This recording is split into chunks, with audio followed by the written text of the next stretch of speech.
फुकटाचे तांदूळ मिळतात ग्रामपंचायत मध्ये. फुकटाचे तांदूळ कोणी मध्ये हात घालते म्हणलं हे काय बरोबर नाही.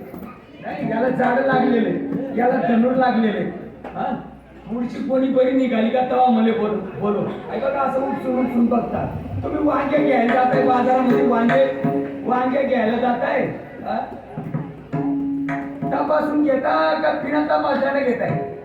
शिडा आहे का, वाकडा आहे का, बोक्स पडेल आहे का, पिवडा आहे का, किती चौकशा करताय? त्या माडीत बाईला तुम्ही असं सांगता का ते काढून दे? तो अमृतार म्हणून का आपणाला तुझ्या बापानं कधी ते काढलेली वांगी घेतली होती काय? ज्यानं तुला पैदा केले